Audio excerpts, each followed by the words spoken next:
ચીભડા કે કાકડીનું જ્યુસ પીતા હોય ને એવું લાગે છે, પણ ચીભડું નથી આ. તો ચાલો કહી દઉં કે આને શું કહેવાય તે. તો આને છે તુરું ને કડવું લાગતું હોય તો મોઢાના હાવભાવ તરત ચેન્જ થઈ જાય. તમે જોઈ શકો છો કે આ એવું નથી, પીવામાં સારું છે, તો જરૂરથી ટ્રાય કરજો. તો હાલો મિત્રો, ગુડ મોર્નિંગ, જય શ્રી કૃષ્ણ, રાધે રાધે. કેમ છો બધા? મજામાં ને? તો સ્વાગત છે મારું યુટ્યુબ ચેનલ શ્રદ્ધા લાઈફસ્ટાઈલમાં. તો આજે છે દિવસ 120 દિવસમાં 22 કિલો વજન ઉતારવાનો. આજે છે દિવસ 41મો.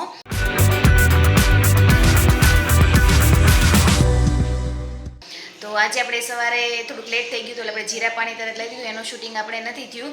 અને અત્યારે આપણે ટાઈમ છે નાસ્તાનો. તો અત્યારે નાસ્તામાં મેં બે લીધા છે ખાખરા, અને ઉમેશને માધવ માટે મેં બાંધી લીધો છે થેપલાનો લોટ. તો એના માટે થેપલાને ચા અને મારા માટે ખાખરા બે. તો ચાલો જોઈએ હવે. અને આજ 10 વાગે હું બનાવવાની છું જ્યુસ. તો જો હું તમને બતાવી દઉં કે કેનું જ્યુસ બનાવવાની છું. જો આનું જ્યુસ બનાવવાની છું.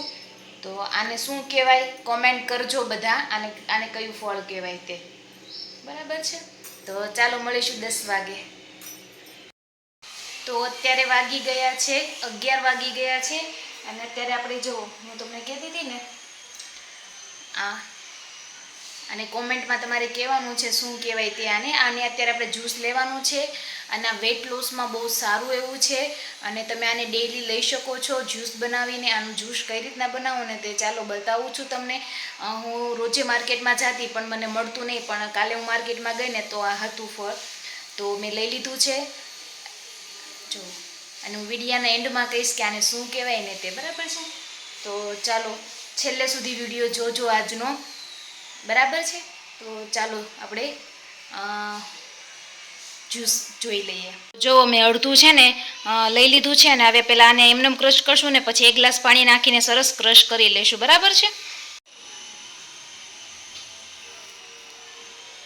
એક વખત આવી રીતના પીસી લેવાનું છે. બરાબર છે? પછી આપણે એની અંદર એક લીંબુનો રસ, સ્વાદ અનુસાર મીઠું અને થોડીક બરફની આઈસ ક્યુબ નાખશું. બરાબર છે? પછી આપણે એને ગાળી અને ગ્લાસમાં લઈને પીશું. તો ચાલો બતાવું.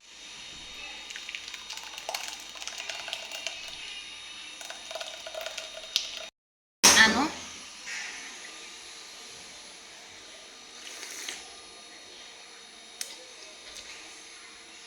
આપણે ચીભડા કે કાકડીનું જ્યુસ પીતા હોય ને એવું લાગે છે, પણ ચીભડું નથી આ.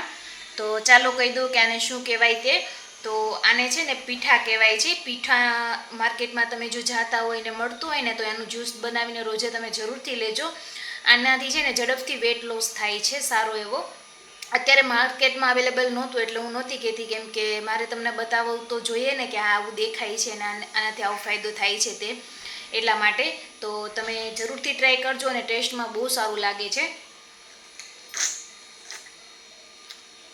તુરું ને કડવું લાગતું હોય તો મોઢાના હાવભાવ તરત ચેન્જ થઈ જાય. તમે જોઈ શકો છો કે આ એવું નથી, પીવામાં સારું છે. તો જરૂરથી ટ્રાય કરજો. તો મિત્રો વાગી ગયા છે અત્યારે 12:30 ને તમે જોવો છો સરસ વાતાવરણ છે. મતલબ વરસાદ જેવું નથી અત્યારે, કેટલા ટાઈમ પછી સારો તડકો એવો નીકળ્યો છે. અને આજે આપણે જમવામાં છે ને ફ્રૂટ લીધું છે બપોરે, કેમ કે સાંજે મારે બહાર જમવા જવાનું છે ને એટલા માટે. બહાર એટલે સારું જમવા નથી જવાનું, પણ મારા માસીને ત્યાં રાંદલ તેડા છે ને તો પ્રસાદી લેવા જવાનું છે, ખીર અને લાપસીની. તો ચાલો હું જઈશ ને તો તમને થોડોક મિની બ્લોગ જેવું તમને બતાવી દઈશ કે રાંદલમાના દર્શન તમને પણ થઈ જાય. તો ચાલો મળીશું હવે 4 વાગે. અત્યારે ફ્રૂટ તમારે પણ એવું કરવાનું, જો તમે બહાર જતા હોય જમવા, સાંજે જમવા જવાનું હોય બહાર, તો તમારે સવારે અને બપોરે હળવો ખોરાક લઈ લેવાનું, જેથી સાંજે તમે ત્યાં કોઈ પણ વસ્તુ ખાઈ શકો. અને એ પણ ધ્યાન રાખવાની કે ઓછી જેમ બને એમ ઓછી લેવાની. બાકી નોર્મલી દાળ ભાત ને હોય ને તો તમે લઈ શકો. બરાબર છે? સલાડ ને થોડુંક વધારે જોર રાખવાનું ખાવામાં. તો ચાલો મળીશું 4 વાગે. તો હાલો મિત્રો, કેમ છો? આજનો દિવસ બહુ બિઝી જેવો રહ્યો મારા માટે, કેમ કે થોડુંક કામ હતું તો બહાર વયા ગયા હતા અમે.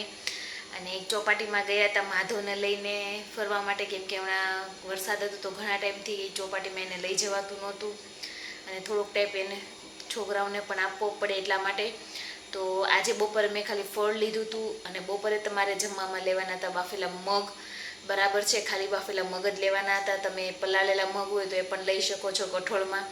અને બાફેલા હોય, પલાળેવાનું ભૂલાઈ ગયું હોય કે પલાળેલા ન હોય આપણે તો આપણે ખાલી બાફેલા પણ લઈ લેવાના છે તો ચાલશે.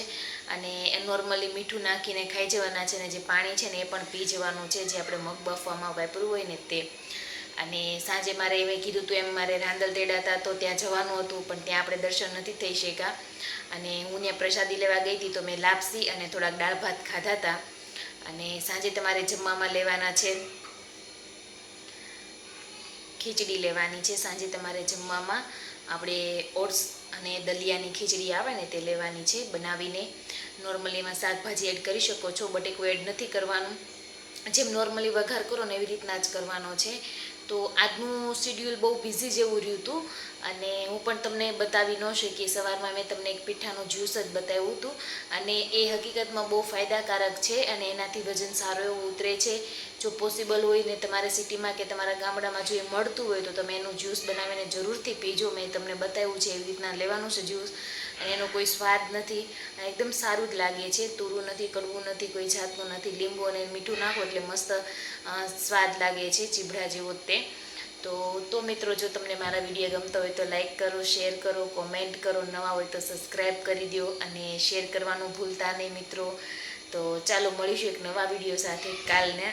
તો ચાલો બધાને ગુડ નાઇટ, જય શ્રી કૃષ્ણ અને રાધે રાધે, બાય બાય.